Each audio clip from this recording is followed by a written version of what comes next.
இது மகிமை நேரம். கர்த்தரும் இரட்சகருமாயிருக்கிற இயேசு கிறிஸ்துவின் ஈடு இணையற்ற இன்ப நாமத்தினாலே மகிமை டிவி நேயர்களை அன்புடன் வாழ்த்துகிறேன். மகிமை நேர நிகழ்ச்சியின் வாயிலாக உங்களை சந்திப்பதிலே மிகுந்த மகிழ்ச்சி அடைகிறேன். இந்த மாதத்திலும் கூட நீதிமொழிகள் காட்டும் 7 நீதியின் பாதைகள் என்ற தலைப்பின் கீழே நாம் தியானிக்க இருக்கிறோம். நீதிமொழிகள் இந்த புத்தகத்தை நாம் அநேகர் வாசித்தது உண்டு.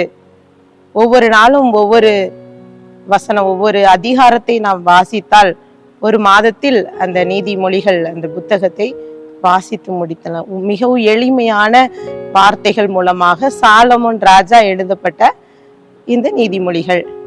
இந்த நீதிமொழிகள் புத்தகத்திலே நமக்கு என்ன காரியங்கள் கற்றுக் கொடுக்கப்படுகிறது? இந்த முதல் அதிகாரத்திலே குறிப்பிடப்பட்டிருக்கிறது.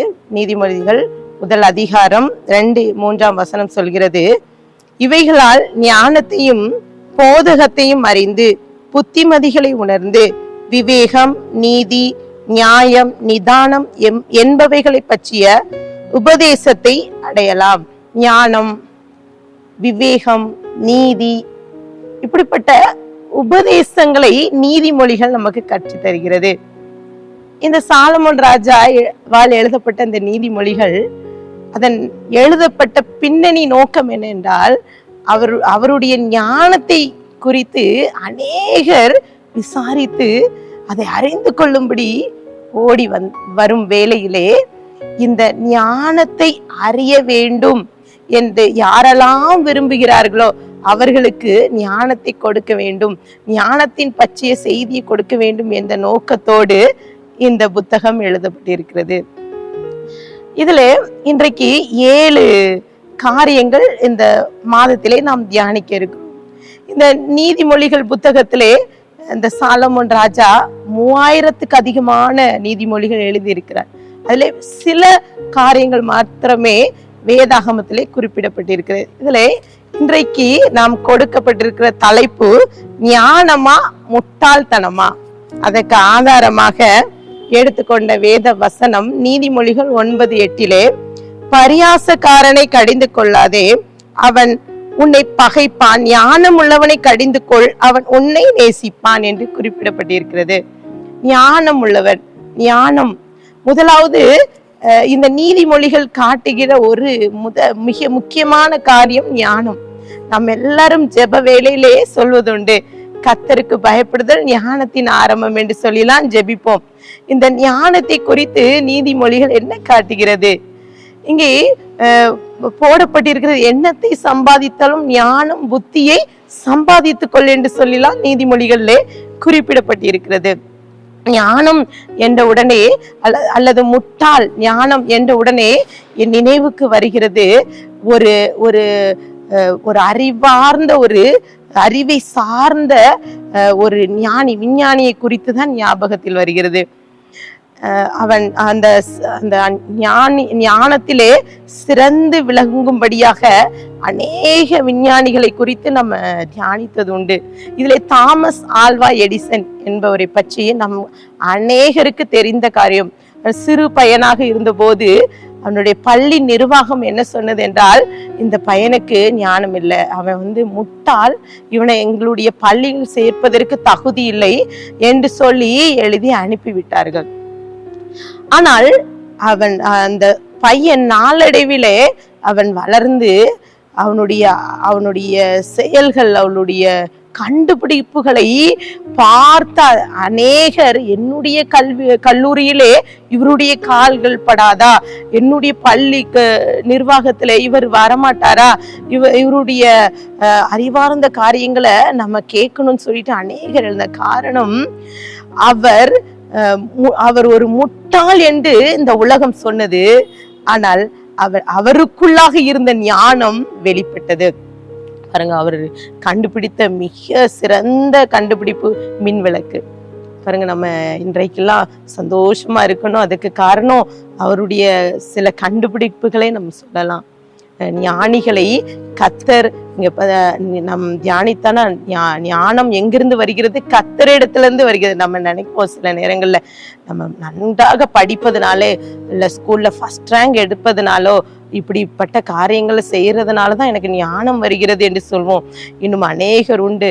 நிறைய ஒவ்வொரு அவங்களுடைய பிள்ளைகளுக்காக ஒவ்வொரு டைம் ஃபிக்ஸ் பண்ணி காலையில் 5 மணிக்கு மேக்ஸ் டியூஷன், இல்லை மாலை இங்கிலீஷ் டியூஷன், கிராமர் கிளாஸ் அப்படி சொல்லி ஒவ்வொரு இதுக்காக அனுப்பிவிட்டு அதன் மூலமாக அந்த பிள்ளை நன்றாக கற்றுக்கொண்டு நல்ல மார்க் எடுத்தது பிள்ளை. அப்படி அந்த ஞானம், இந்த உலக ஞானம் இப்படி வருகிறது என்று நினைத்து கொண்டு இருக்கிறோம்.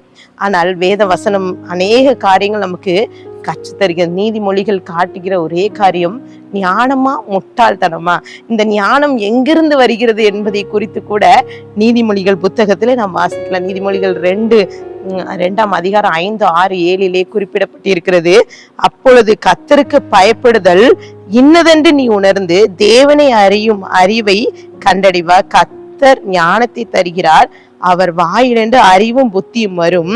அவர் நீதிமானுக்கென்று மெய் ஞானத்தை வைத்திருக்கிறார் என்று சொல்லி அங்கே குறிப்பிடப்பட்டிருக்கிறது.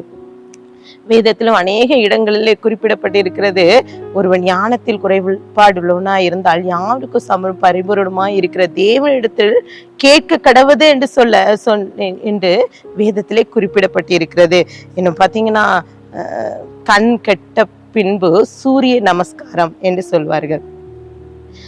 நம்மள அநேகர் என்னன்னா, உலக ஞானத்துக்காக ஓடிக்கொண்டிருக்கோம், உலக காரியத்துக்காக. பிள்ளை படிக்கணும், இந்த நல்ல ஃபர்ஸ்ட் ரேங்க் எடுக்கணும், பிள்ளை எதிர்காலம் இப்படி இருக்கணும்னு சொல்லிட்டு நிறைய பெற்றோர்கள் ஜெபிப்பது உண்டு. பாருங்க, அவங்ககிட்ட கேட்கும் போதும் பிள்ளைங்க என்ன படிக்காங்க, அவங்க ப்ரீகேஜி தான் படிக்காங்கன்னு சொல்லுவாங்க. என்ன அந்த அளவுக்கு இந்த உலகத்துல ஞானத்துக்காக மக்கள் ஓடிக்கொண்டு இருக்காங்க. எப்படியாவது என் பிள்ளை நல்லா படிக்கணும், ஃபர்ஸ்ட் ரேங்க் எடுக்கணும்.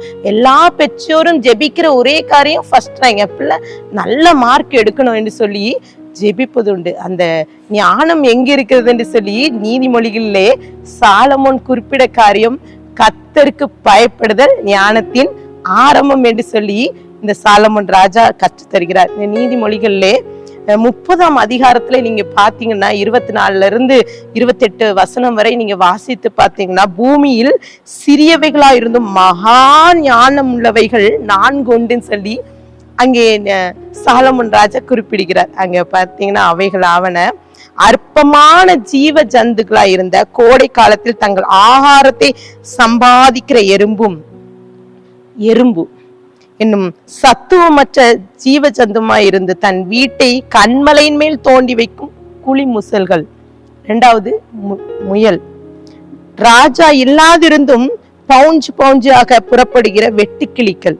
தன் கைகளினால் வலையை பின்னி அரசர் அரண்மனைகளிலிருந்து சிலந்தி பூச்சி. இந்த 4ம் மகா ஞானம் உள்ளதான். அப்போ நம்ம இன்றைக்கு முதலாவது ஞானமா முட்டாள்தனமா என்ற தலைப்பிலே இந்த சாலமோன் ராஜா நமக்கு கற்றுத்தருகிற காரியம் என்ன, அந்த ஞானம் எங்கிருந்து வருகிறது என்று சொல்கிறார். கர்த்தர் இடத்துல இருக்கு. நம்ம பிள்ளைகள்கிட்ட சொல்லி கொடுப்போம். நம்ம ஜெபிக்கிற காரியம், வேத வாசிக்கிற காரியம், ஆண்டவருக்கு பயப்படுகிற காரியத்தை நீங்க கற்றுக் கொடுத்தாலே போதும், கர்த்தர் நமக்கு ஞானத்தை தருவார். இன்றைக்கு ஒப்பு கொடுத்து ஜெபிக்கலாமா? அன்பின் பரலோக தகப்பனே, மெய் ஸ்தோத்திரிக்கிறோம். எங்களோடு பேசி இருக்கீங்கப்பா. இந்த உலகம் மாயையானது. உலக காரியத்துக்காக, உலக ஞானத்துக்காக நாங்க ஓடிக்கொண்டு இருக்கிறோம். எண்ணத்தை சம்பாதித்தால் ஞானம் புத்தியை சம்பாதித்துக்கொள் என்று சொன்னது போல நாங்கள் உம்முடைய ஞானத்தை எங்களுக்கு தாங்க, உமக்கு பயப்படுகிற பயத்தை எங்களுக்கு தாங்க. இன்றைக்கு இந்த வார்த்தையை கேட்டுக்கொண்டு இருக்கிற பிள்ளைகளோடு நீங்க பேசி இருக்கீங்கப்பா. ஞானத்தை கர்த்தர் நீங்க எங்களுக்கு ஞானத்தை தருகிறீர் என்ற நிச்சயத்தை நாங்கள் பெற்றுக்கொள்ள கிருபை தாங்க. உடைய கரத்திலே கொடுக்கிறேன், தாழ்த்துகிறேன், மீட்பு மூலம் கேட்கிற பிதாவே, ஆமென்.